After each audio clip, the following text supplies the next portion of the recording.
오늘 읽은 하나님의 말씀은 룻기 3장 17절부터 18절 말씀입니다.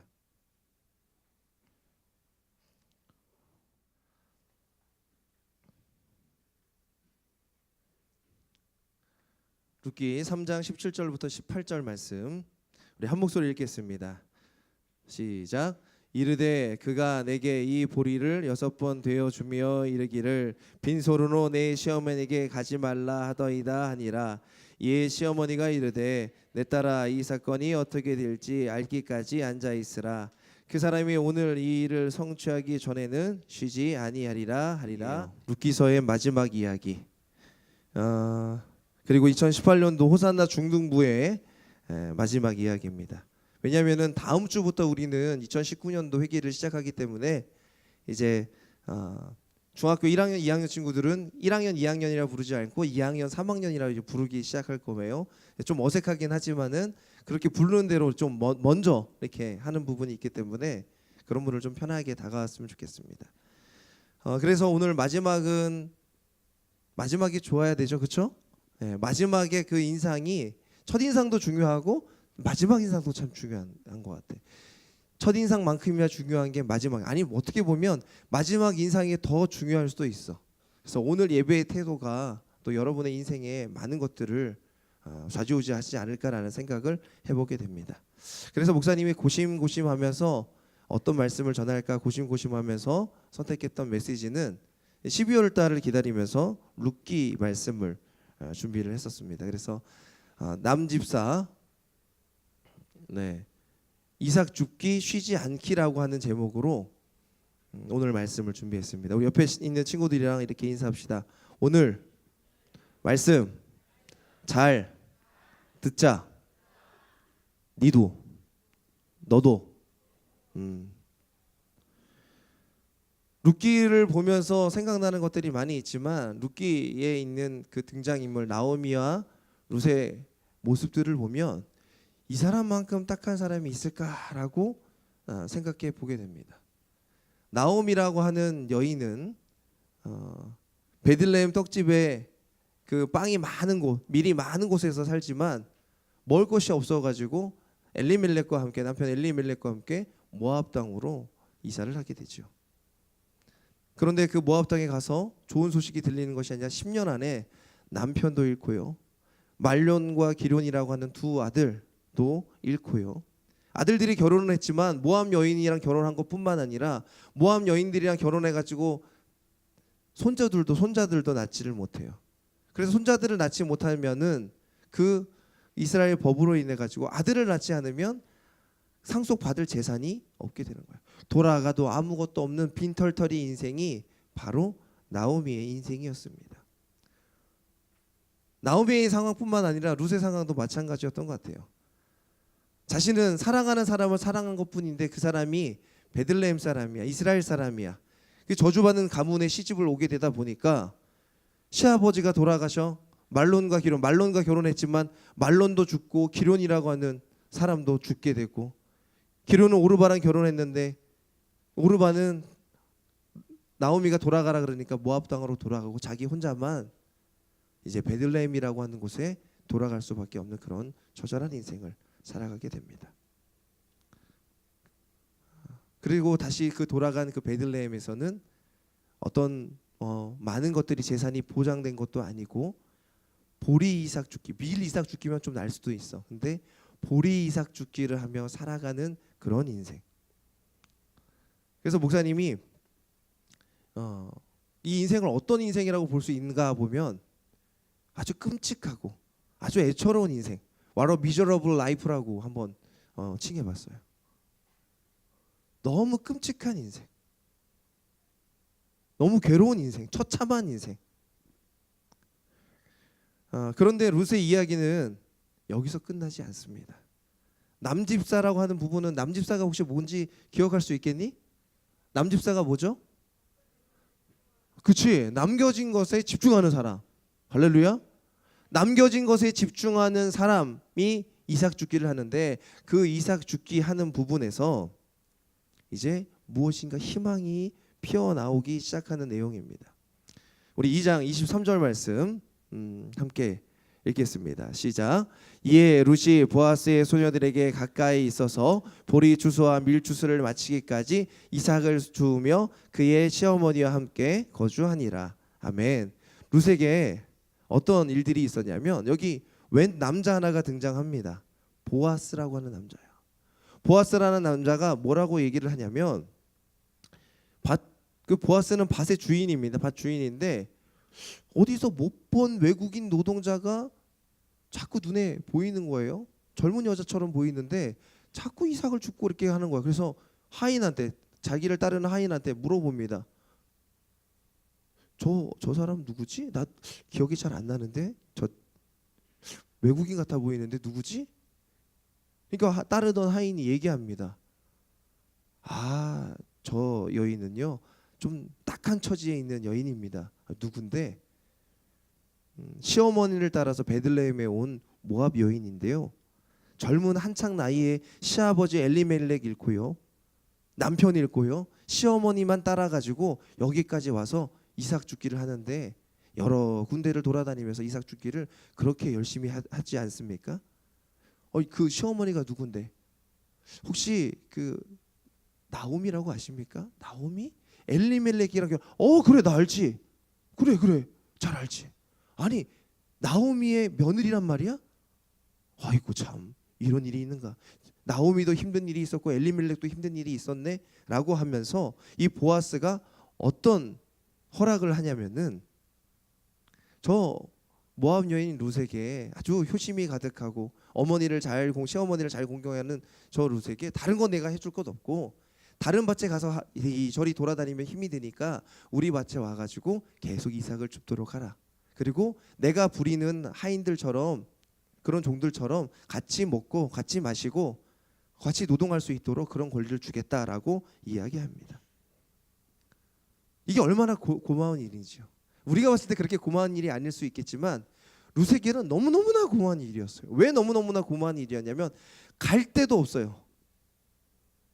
먹고 싶은 것도 마음대로 먹지도 못하는 상황에서 어떤 사람이 자기 이름도 잘 모르는 사람이 와가지고 이 밭에서 계속 이삭을 주우면서 또 같이 먹고 얼마나 배가 고팠겠어. 이삭 하나 주워가지고 어머니 갖다 드려, 지금 집에 계시는 어머니 하나 갖다 드리려고 그렇게 열심히 주었던 이삭 자기가 잘 먹었을까? 먹지도 못했을 것 같아. 근데 같이 배불리 먹게 하고 물도 마시게 하고 그것 하나하나가 너무너무나 감사한 거예요. 그래서 룻은 시어머니한테 가서 이야기합니다. 목사님이 룻 성대모사를 하더라도 토하지 마세요. 어머니 오늘 심심하지 않으셨어요? 똑같이 제가 밭에서 무슨 일이 있었는지 아세요? 무슨 일이 있었는데? 그러게 말이에요. 정말 이상한 일이 있었어요. 뭔 일인지 빨리 좀 얘기해봐라.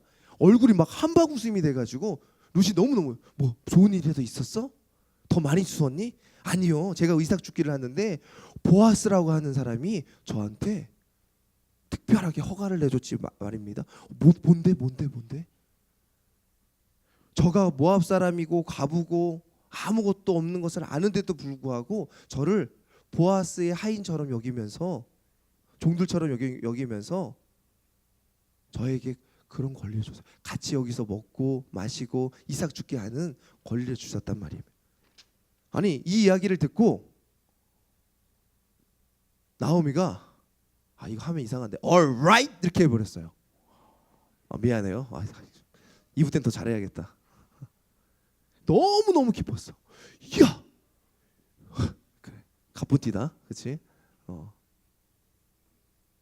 너무너무 이게 정말 대단한 일이구나라는 것을 알고 이제 먹고 살 일이 걱정이 안 된다는 생각을 하게 됐습니다. 왜냐하면 보아스라는 사람이 자신의 밭에서 일할 수 있는 권리를 주었기 때문이에요. 그래서 아무것도 남지 않는 상황 속에서 이들에게는 얼마나 큰 행복이었는가. 그런데 이 룻의 시어머니 나오미는 다른 생각을 하고 있었습니다. 3장 1절부터 4절 말씀에 보니까 룻의 시어머니 나오미가 그 룻에게 이야기합니다. 내가 너를 위해서 뭔가를 하나 해주고 싶은데 넌 뭘 할 수 있느냐? 라고 하면서 내가 함께하던 하녀들을 본 보아스는 우리의 친족이다. 근데 그가 분명히 보리를 타작할 건데 3절 말씀에 보니까 희한한 이야기를 해요. 너는 목욕을 하고 기름을 바르고 향수를 바르고 정말 제일 좋은 의복을 입고 타작 마당에 내려가서 그 사람이 먹고 마시기까지 조용히 가만히 사뿐사뿐 보고만 있다가 먹고 마시고 이렇게 누워서 이거 피곤하다 이렇게 누워 있으면 그에게 보이지 말고 사뿐사뿐 가서 그 발 밑에 이렇게 누워라. 이불을 넣고 누워라. 그러면 내가 분명히 할 일을 알게 될 거야. 이런 말도 안 되는 희한한 이야기를 하게 됩니다. 갑자기요? 갑자기 얘기하는 거야. 목욕 제기하고 향수 바르고, 아니 지금 자기는 넉넉한 형편도 아닌데 갑자기 목욕 제기하고 향수 바르고 고운 옷을 입고 거기에 가가지고 보아스가 먹고 마시는 그 타작마당에 그 발꿈치에 누우면 발꿈치 끝에 같이 누우라는 거야. 아, 파자마 파티? 아니야. 오픈하우스. 아니야. 루시 어떻게 했을까요? 이 명령을 듣고 이렇게 합니다. 루시 시어머니에게 이르되 어머니의 말씀대로 내가 다 행하리로다 하니라. 그가 타작마당으로 내려가서 시어머니의 명령대로 다 행하게 됩니다. 그냥도 아니고요. 여기 말씀에 보니까 명령대로 다 하는 거야. 명령대로만 한 게 아니라 명령대로 하나도 어긋남없이 목욕 깨끗이 하고 향수 뿌리고 의복 입고 보아스가 타작 다 하고 술 마시고 뭐 먹고 하고 배부른 다음에 이거 배부르다고 누웠을 때 그때까지 보고 있다가 이불 들고 보고 있다가 누운 거 보고 딱 가가지고 거기 발꿈치에 끝에 가가지고 똑같이 가서 누운 거야. 근데 목사님 누워야지 누운지 알겠냐? 그건 아니지. 누운 거야. 이불을 덮고 거기 딱 누운 거야. 그래서 룻은 보아스 발꿈치에 딱 누워 있었어요. 그 룻이 누웠을 때 어떤 생각을 했을까? 여러분이 룻이라면 어떤 생각했을 것 같아요? 목사님이 이 꿈 이야기는 잘 하면 안 되는데 희한한 꿈을 두 꿈을 꿨어요. 이번 주에 중3 친구들을 보내고 또 이제 내년도 계획을 하고 하다 보니까 스트레스에 시달려서 그런지 모르겠는데 이상한 꿈을 두 개 꿨어. 이 꿈은 얘기를 해보려고 그래요. 너무 이상하게 생각하지는 마. 월요일 날 꿈인데 주일날 밤부터 이제 월요일 날 꿈인데 꿈인 줄 모르고 그냥 이제 꿈을 꾸고 있는데 목사님하고 강도사님하고 집사님 한 분이 같이 어디 밖에서 이렇게 그 신방을 해가지고 얘기를 하고 있었어. 이게 그 의자 같은데 앉아가지고 얘기를 하고 있었는데 미세먼지가 너무 많은 거야. 눈에 보기에도 미세먼지가 많아가지고 그 집사님이 목사님한테 목사님 지금 미세먼지가 너무 많으니까 말씀 좀 그만하세요 이렇게 얘기하시더라고요. 그래서 그럴까요? 그래서 오늘 이제 여기서 신방을 끝낼까요? 이렇게 하고 얘기를 그만하려고 그러는데 저기 멀리서 기러기떼가 나오는 거야. 기러기떼가 막 되게 많이 엄청 많이 그래 그런 기러기떼가 막 엄청 많이 나오는 거야. 근데 그 기러기떼가 막 나오는데 나오다가 점점 가까워지는데 기러기가 아니야. 기러기가 아니고 사람이야. 겁나 무서운데 도포를 쓴 사람이 두루마기 너무 무서우면 기막어. 도포를 쓴 사람인데 얼굴이 하얗고 눈썹도 하얗고 머리도 하얘. 거의 내가 봤을 때 거의 저승사자처럼 보이더라고. 너무 무섭냐? 그래서 그 사람들이 날아다니는 거였어. 그 사람들이 무리를 져가지고 목사님 위로 이렇게 해서 날아가는데 철새처럼 날아가는데 우와 되게 무서워. 그 같이 있는 집사님 한 분이 너무 경악해서 말도 못하고 이러고 있는 거야. 근데 그 맨 마지막에 있는 기러기 아니지 그 저승사자 같은 사람이 쾅 떨어지는 거야. 목사님 있는데 앞에. 근데 목사님 어떻게 했을까? 물러가라. 너무 깜짝 놀라가지고 딱 보니 얼굴이 너무 지금도 생생해. 보는데 예수님이라고 물러가라 그랬더니 어떻게 했냐면 물러가라 그러니까 너무 시끄럽게 야 예수님이라고 물러가라 그랬더니 얘가 평 하고 사라지면서 목사님 팍 깼어. 개꿈이야? 진짜 목사님이 영화를 만들까? 이 웹툰을 만들까 지금 생각을 하는데 완전 깜짝 놀랐어. 또 한 꿈은요. 목요일 날 꿨어요. 목요일 날. 사랑원에서 이렇게 예배를 드리는데 못 보던 사람들이 한 100명이 와 있는 거야. 우리 친구들은 저 뒤에 하고 요 앞에 자리 있고 가운데에 100명이 와 있는 거야.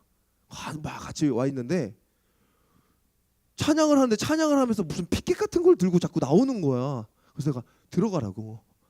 근데 그 피켓에 보니까 이게 하나님을 찬양하는 소리가 아니라 이단을 그런 찬양을 하는 그런 피켓이라고. 목사님이 이 사람들 보고 나오세요. 나오세요. 얘기를 해놓고 당신들 여기 왜 왔습니까? 얘기를 했더니 자기들은 하나님을 믿는 사람들이 아니래. 사람을 믿는데. 그래서 목사님 뭐라고 그랬냐면 똑같이 했어. 예수님이라고 물러가라. 그리고 잠에서 팍 깨버렸어. 근데 목사님 근데 이게 너무 신기한 게 비슷한 꿈 같아 보이는 거야. 비슷한 꿈. 목사님 뭐 힘들 수도 있고 어려울 수도 있고 그런데 목사님이 어렸을 때부터 신앙을 가지고 힘들 때마다 외쳤던 얘기가 하나 있어요. 내 마음을 힘들게 하고 내 생각을 힘들게 했을 때마다 외쳤던 얘기가 그 순간 가장 기급한 순간에 저승사자가 나를 데려가는 건 아니겠지만은 집사님을 그건 아니겠지만은 기러기처럼 하다가 내려왔을 때 목사님 꿈속에서도 잠재 의식 속에서도 얘기를 하는 거야. 그리고 나서 아침에 이제 새벽에 기도하고 그랬었는데 예수님의 이름으로 물러가라. 예수님의 이름 예수님 도와주세요라는 그 마음이 목사님 은연 중에 되게 심각하게 막 되게 중심에 있었던 것 같아. 잘못했으면 그 기러기들한테 끌려갔지 않았을까? 그 이단들이랑 같이 이렇게 우리 아이들을 잠식하지 않았을까라는 생각을 해봐. 여기서 문제입니다. 룻은요 살금살금 보아스가 있는 그 타작마당에서 누웠을 때 뭐 했을까? 잠잤을까? 나는 잠은 정말 안 잤을 것 같아.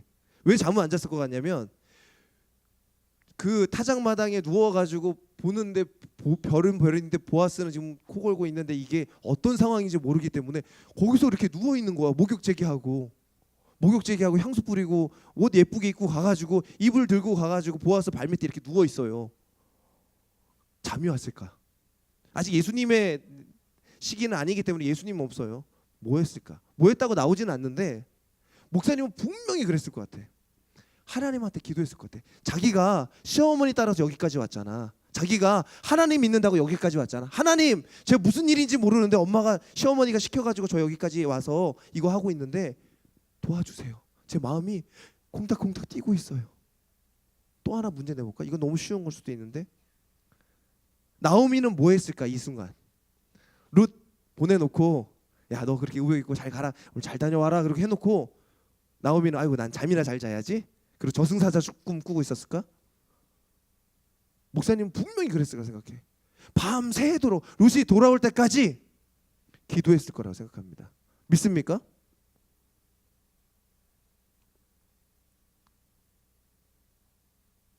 이 일이 룻에게만 있는 일은 아닙니다. 목사님이 아까 꿈 얘기를 했지만 목사님 실제 이야기를 하려고 해요. 중3 친구들한테는 오늘은 마지막 설교이기 때문에 목사님의 간증, 내가 할 수 있는 간증 중에 여러 가지가 있지만 이 간증은 꼭 해줘야 될 것 같아요. 목사 안수를 2010년도에 받고 사역을 시작을 했어요. 그리고 한 5년 정도 지났을 때 목사 하기 전에는 전도사 사역을 물론 했었죠. 근데 목사가 된 다음에 목사님이 된 다음에 5년 지났을 때 한 교회에서 중형 정도 되는 교회에서 총괄도 맡고 또 교구도 맡고 여러 가지 사역들도 잘 하고 있었어요. 근데 목사님이 이제 아내가 있잖아. 아내가 아프기 시작하는 거야. 어디가 아프냐면 이 쓸개에 돌이 자꾸 껴가지고 담도하고 그 담도관 있는데 돌이 껴서 뭐 한의원도 다녀보고 여러 병원도 다녀봤지만 이거를 제거 수술 안 하면은 안 된다고. 그래서 제거 수술 안 하고 일단 기도해 보면서 좀 해보자라고 해가지고 그냥 더 봤더니 황달 수치도 높아지고 간 수치도 막 높아지고 그래가지고 응급실을 2-3번 갔다 왔어요. 근데 그때 아기를 낳은 지가 얼마 안 됐을 때야. 아이를 하은이라고 하는 아이를 낳은 지 얼마 안 됐을 때였어요. 그래서 그 수술을 했습니다. 제거 수술. 쓸개 떼는 거는요 그렇게 큰 수술은 아니라고 하더라고. 근데 아내 같은 경우에는 쓸개를 떼내고 난 다음에 부작용이 좀 있어가지고 전보다 막 응급실을 막 자주 가는 건 아니었지만 어떤 문제가 있었냐면 소화가 잘 안 돼. 그래서 소화가 잘 안 되고 자꾸 설사하고 이런 문제가 발생이 되더라고요. 그리고 그때 그 해가 세월호 사건이 있었던 해였는데 2016년 2014년도죠. 그 해였는데 그때 목사님의 아내의 언니 그러니까 처형이 뇌종양에 걸려가지고 이제 계셨는데 그때 소천하시게 됐어요. 하나밖에 없는 형제가 소천하게 된 거야. 목사님이 그 사건을 겪으면서 하나님한테 울부짖었어요. 하나님 왜 나에게 이런 일을 겪게 하십니까? 아내가 너무 힘들어하는 모습을 보면서 교회에다 얘기를 했어요. 목사님, 제가 지금 여러 가지 중요한 일을 맡고 있는데 어떻게 하면 좋을까요? 지금 언니는 소천하고요. 아내는 지금 수술해가지고 몸이 안 좋고요. 아이를 봐야 되는데 아이를 볼 수 있는 사람이 주변에는 아무도 없습니다. 어떻게 하면 좋을까요? 하는데 정말 담임 목사님께서 배려를 해주셔가지고 목사님 그동안 참 수고하고 열심히 하셨으니까 이런 배려를 해주겠습니다라고 하셔서 담임 목사님 배려를 잘 해주셨어요. 목사님이 그 배려를 한 달 정도 받았는데도 불구하고 뭐 아마 한국 교회에서는 그렇게 해주는 교회 거의 없을 거예요. 그럼에도 불구하고 그 배려를 받았는데도 아내가 회복이 안 돼. 그래서 교회에다가 사임하겠다고 결정을 내리고 기도 열심히 하다가 이 문제가 해결되지 않고 사임하겠다고 말씀을 드렸어요. 그래서 그 해에 목사님은 사임을 하게 됩니다. 그리고 목회를 안 할 생각을 했어요.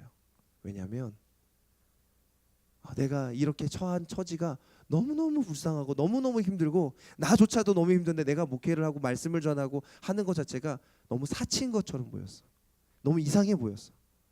나도 회복되지 않고 너무 상처가 많은데 이것으로 다른 사람들에게 너무 큰 희망과 위로를 줄 수 없다라고 생각을 하는 나머지 목사님이 사역을 그만두기로 아내랑 결정하게 됩니다.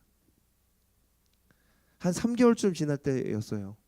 이제 목회 생활을 그동안 참 오래 한 10여 년을 해온 상황 속에서 하다 보니까 이게 내가 지금 뭐 때문에 사는 건지 잘 모르겠더라고. 목사님은 이제 중등교사 2급 자격증이 있기 때문에 학교하고 교목이나 선생님이나 학원 선생님 이쪽으로 좀 더 준비를 하고 있었거든요. 그 사이에 목사님이 너무 영적으로 갈급해가지고 한 교회에 가가지고 새벽기도를 드리기 시작합니다. 그때 말씀이 뭐였냐면 바로 이 룻기 말씀이었어요. 이 룻기 말씀을 통해서 목사님에게 들려지는 이야기는 단 한 가지의 메시지였어요. 많은 좋은 설교들이 있었지만 그 속에서는 단 한 가지였어요. 정호야, 너 지금 너무 힘들고 어려운 상황에서 하나님이 베풀어 주신 남겨진 것에 집중하라고. 그리고 그 이삭을 꿋꿋이 주우라고.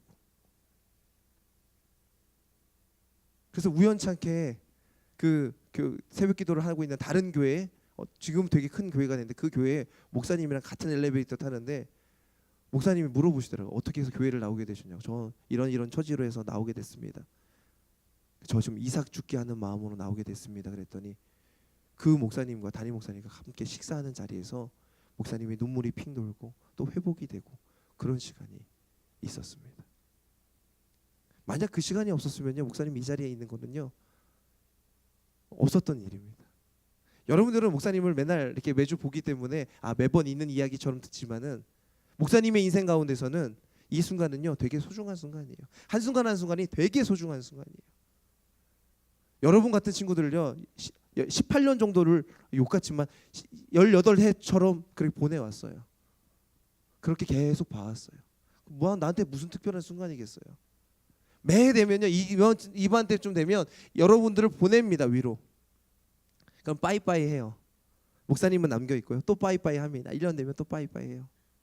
나한테 무슨 순간입니까? 하나님께서 목사님에게 말하는 건요 단 한 가지더라고요.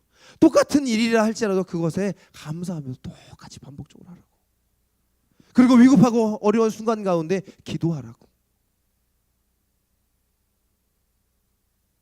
루시요 그 발꿈치에 누워가지고 다른 건 안 했을 것 같아요. 거기서 이삭 죽기 누워가지고 향수 뿌리고 의복 입고 이삭 죽기 했을까? 더 떨어진 거 보고 아니 그거 안 했어요. 자기 이삭 죽게 다 한 다음에 거기서 기도했을 것 같아. 하나님, 나 여기 왜 보내셨습니까? 나 여기 왜 누워 있습니까? 나오미도 그랬을 것 같아. 이 이야기는요 되게 해피엔딩으로 끝납니다. 발꿈치에 보아스가 막 자다가 발꿈치에 누가 걸리네. 이거 뭐지? 야, 저승사자. 저승사 아니. 기러기 아니고. 뭐야 이거? 넌 누구냐? 모압 여인 룻이 이불을 싹 들고 얘기합니다. 목사님 오늘 여자 복장 드레스를 입고 왔어야 되는데, 그렇지? 그러지 않아도 여러분 공감이 되죠? 들고 저 룻이에요. 왜 여기 있어요? 저 나오미 시어머니가 보내서 저 여기 있습니다. 이거 무슨 일이야? 깜짝. 마음 좀 진정하고. 이래저런 이야기를 들어보니까 자기가 친족인 거라. 룻의 그 엘리멜렉의 친족이야. 그 이스라엘의 법 중에는 어떤 법이 있냐면 계대법이라고 하는 게 있는데, 계가 멍멍이 계자가 아니라 여의 계자예요. 그래서 계대법은 형제간에 만약에 사람이 그 형제 중에 죽으면 그 부인하고 또 형제가 결혼을 해가지고 그 대를 잇도록 하는 법이 있어요. 그러니 보니 엘리멜렉과 보아스는 친척이었어요. 친족이었어요. 그래서 같이 결혼을 하면 되겠다라는 나오미의 생각이 있었던 거야. 여러분 말로 소위 빅픽처가 있었던 거야. 그런 마음을 주셔가지고 그 발꿈치에 가서 있었다는 것을 얘기합니다. 그 상황 속에서 보아스가 곧바로 그럼 나랑 결혼합시다 이렇게 안 했어요. 내일 동이 트면 내가 장로들한테 가서 물어봐가지고 이것이 해도 되는 결혼인지 아닌지 생각해보고, 혹시나 나보다 더 좋은 사람이 있으면 결혼하시고 그러지 않으면 제가 생각해 보겠습니다. 그리고 장로들한테 물어봤는데 장로들 중에서 아무도 얘기를 안 해요. 아니, 당신이 가장 가까운 친족이고 당신이 가장 유력한 사람입니다 얘기를 하고, 결국 이 보아스와 룻이 결혼하게 된다는 그런 아름다운 이야기예요. 이 이야기 속에서 우리에게 무엇을 말해주는 걸까요? 4장 12절과 13절 말씀 함께 읽겠습니다. 시작. 여호와께서 이 젊은 여자로 말미암아 내게 상속자를 주사 내 집이 다말이 유다에게 낳아준 베레스의 집과 같게 하시기를 원하노라 하니라. 이에 보아스가 룻을 맞이하여 아내로 삼고 그에게 들어갔더니 여호와께서 그에게 임신하게 하심으로 그가 아들을 낳은지라. 그래서 결국 이 여인은 누구의 증조 할머니가 되냐면, 여기 보면 베레스의 계보는 이러하니라라고 하면서 보아스 찾았습니까? 몇 절에 보아스가 있죠? 21절에 있어요. 우리 보아스가 나오는 21절 말씀 한번 읽어볼까요? 시작. 살몬은 보아스를 낳았고 보아스는 오벳을 낳았고 오벳은 이셋을 낳고 이셋은 다윗을 낳았더라. 아멘. 그러면 다윗의 증조 할머니는 누구예요? 룻이야, 룻. 다윗의 증조 할아버지는 누구예요? 보아스야. 다윗은요, 이스라엘 중에서도 지금도 그 국기에다가 다윗을 기리면서 다윗의 왕가의 문양입니다 해서 별이 있어요. 하얀색에다가 파란색 별이 있잖아. 그게 뭐냐면 다윗을 상징하는 거야. 다윗의 후손에서 메시아가 나올 거라는 것을 이스라엘 사람들은 지금도 알고 있어요. 생각하고 있어요. 메시아는 오셨는데, 이 다윗의 후손 중에 누가 나오냐면 누가 나오죠? 예수 그리스도가 나오게 되는 거예요. 룻은요, 아무것도 없었습니다. 남편도 잃었어요. 시아버지도 잃었어요. 자기 인생 가운데 모든 게 끝났다고 생각했지만 그는 이삭 죽기만 했어요. 보아스 발꿈치에 가가지고 기도했어요. 순종한 것뿐인데 하나님께서 그에게 베푸신 은혜는, 하나님께서 그에게 베푸신 놀라운 목적은, 그 계획은 우리의 상상을 초월한다는 것입니다. 여러분, 하나님에 대해서 어떻게 생각합니까? 하나님 요딴만한 분인 것 같습니까? 어떤 PC방에서 10만 원 준다 그러니까 개떼처럼 모여, 개떼라고 하면 좀 그렇고 많이 모여가지고 야, 여기 롤 한번 이겨보자 난리를 피웁니다. 하나님 10만 원 주는 분이라고 생각합니까? 100만 원 주는 분이라고 생각합니까? 1000만 원밖에 안 주시는 분이라고 생각합니까? 1억밖에 안 주는 분이라고 생각합니까? 10억밖에 안 계시는 분이라고 생각합니까? 100조밖에 없는 분이라고 생각합니까? 하나님이 보기에는 그건 껌값이에요. 여러분이 하나님에 대해서 너무나 생각하는 부분이 작게 생각해요. 적게 생각해요. 하나님의 능력에 대해서 너무나 무시해요.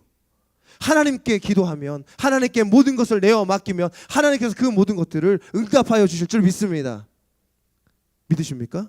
와로 미저러블 라이프라고 하는 인생이 와로 원더풀 라이프로 바뀔 수 있는 것은 이 세 가지 방법입니다. 목사님이 여러분에게 주고 싶은 말 1번부터 한번 따라 읽어볼까요? 시작. 나오미와 롯은 현재에 안주하지 않고 하나님의 계획을 꿈꿨다. 두 번째, 롯은 나오미의 권위 말씀에 순종했다. 세 번째, 롯과 나오미는 간절한 기도로 하나님을 의지했다. 믿으십니까? 믿으십니까? 목사님이 2018년 여러분들에게 특히 중3 친구들에게 주고 싶은 마지막 메시지입니다. 현실에 안주하지 말고 하나님의 꿈을 같이 꿈꾸는 친구들이 되기를 소망합니다. 그리고 하나님이 가라 하면 가시고 멈춰 서라 하면 멈춰 서시고 그렇게 하나님의 말씀에만 순종하는 친구들이 되기를 소망합니다. 그리고 선생님과 목사님과 우리 부모님과 우리 환경을 만들어 주신 하나님께 의지하십시오. 세상의 돈은 작아요. 세상의 권위는 작아요. 세상의 학교는 아주 작아요. 하버드 간다고 하나님이 좋아하실까? 아니요. 너네가 하나님 보시기에 믿음으로 생각할 때 그때 하나님께서 진정으로 좋아하시는 줄 믿습니다.